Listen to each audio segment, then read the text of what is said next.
I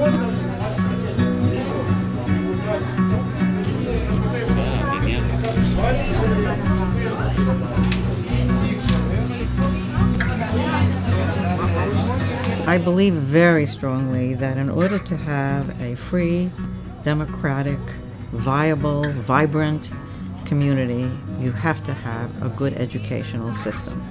אז באמת בית הספר התחיל ככיתה אחת של 28 תלמידים או 30 תלמידים. היום כל קריית החינוך מונה כ-750 תלמידים. מכל יישובי הסביבה מגיעים בהסעות, ולזכור איך התחיל כל הסיפור הזה, זה באמת אומר כמה גדלנו.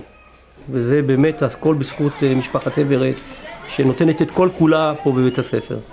בית הספר התיכון הוקם הודות לסיוע של המשפחה, וכיוון שהמשפחה מאמינה בחינוך, אז ההשקעות שלהם נמשכות.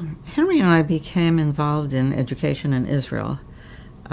Well, we started thinking about it in 1968. We went to the Israel Education Fund at the United Jewish Appeal. We spotted a town called Chatzor that needed a high school. At the time, it was maybe the poorest city in Israel. We said, that's our place. That's what we want.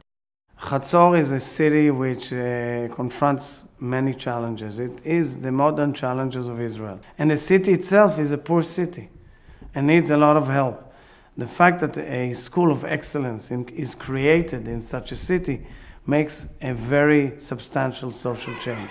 I grew up in a small village called Rosh Pina, which is right next to Chatzor. Instead of putting us on a bus for an hour to go to school with the kibbutzniks from the neighboring kibbutzim, they walked us over 10 minutes to Chatzor to study with kids of a radically different background. We didn't have to go through the melting pot of Israeli society because we'd already been through it at Chatzor. The Everett School was unique in that it was a place where Mizrahi and Ashkenazi kids mixed and learned to get along at an early age. The bottom line is that we got a first-rate education in the middle of nowhere Upper Galilee, courtesy of Henry and Edith Everett. The school was dedicated in 1974. And my husband said at the time, as we approached the ceremonies, he said, you know, I would like to give a college scholarship to every youngster who graduates from the school. And a friend of ours, an Israeli who was there next to us, knowing that this was a really poor community, said, not to worry, it's not going to cost you a penny. You're not sending anybody to college. Well, were they mistaken? We started with 80 and then 100, and last year I think we had 130 scholarships. פה הבית ספר הרבה יותר קטן, היחס לתלמידים הוא הרבה יותר אישי. אם יש לך בעיה, יש לך מלא כתובות למי לפנות. עוזרים פה המון בשיעורי בית וללמוד. I want to confess that when the first days of the school, when we observed what was going on, it was not a happy situation. We didn't have a good principal. The teachers left a lot to be desired, and my husband and I were really concerned about the future of the school. So we decided to go to an organization that had a stellar reputation in running schools and developing personnel and all of the above, and that's Israel SciTech Schools. They came, brought in new principals, brought in trained teachers, upgraded the laboratories, worked with students directly. It was a sea change. If you're looking at Israel today and the high-tech in Israel, it's actually a byproduct of SciTech network, which is the leading technical network in Israel, technological network in Israel. I think that the only way to strengthen the periphery, to strengthen the outskirts of Israeli society is by education.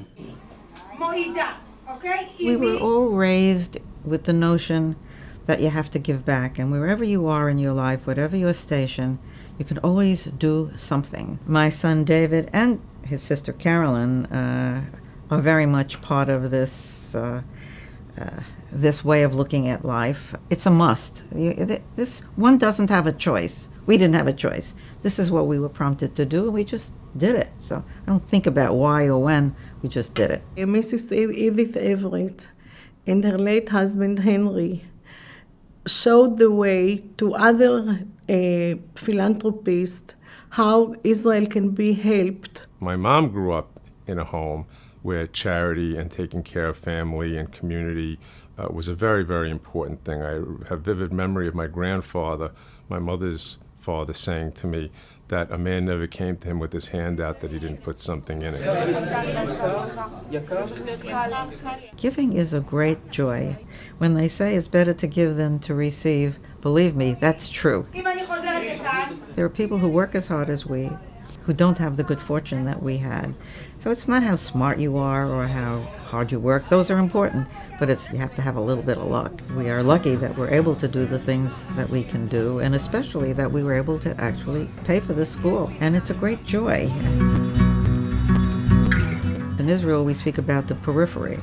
In America, we would probably refer to this as inner city schools that are having difficulties educationally. With the capacity of Israel's high-tech schools to bring in new teachers, better technology, I think we can expect a replication of what we saw in Chatzor. We're talking about building, over the next 10 years, 50 such schools. With their technology and their leadership, I think it will make a really significant difference in education generally in Israel. It's expensive to start a new school, even though the tuition is paid by the government.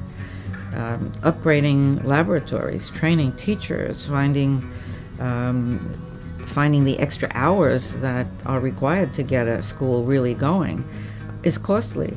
So they're limited by that. The more funding we have, the more schools we can turn around.